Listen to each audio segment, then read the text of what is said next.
స్వచ్ఛంద సేవా సంస్థ ఆధ్వర్యంలో వన్ టౌన్ పరిధిలో గత 2 రోజుల క్రితం అనారోగ్యంతో మృతి చెందినటువంటి 2 అనాథ శవాలకి ఈరోజు దుబ్బా రోడ్లో ఉన్నటువంటి శ్మశాన వాటికలో అంత్యక్రియలు చేయడం జరిగింది.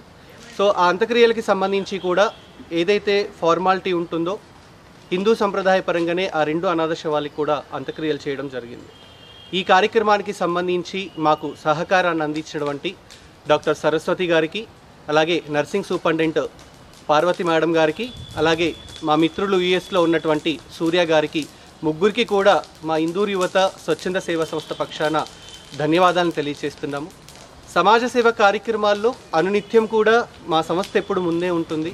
ఎక్కడైనా సరే అనాథలుగా చనిపోయినటువంటి అనాథ శవాలు ఎక్కడున్నా కూడా లీగల్గా పోలీస్ పర్మిషన్ ద్వారా మేము అనాథ శవాల అన్నిటికీ కూడా అంత్యక్రియలు చేయడానికి మా సంస్థ ఇప్పుడు ముందే ఉంటుందనేసి మరొకసారి మీ అందరికీ కూడా తెలియజేస్తూ ఉన్నాం. యువత కార్యక్రమంలో వీళ్ళు చేస్తున్న కార్యక్రమంలో మేము కూడా పాల్గొని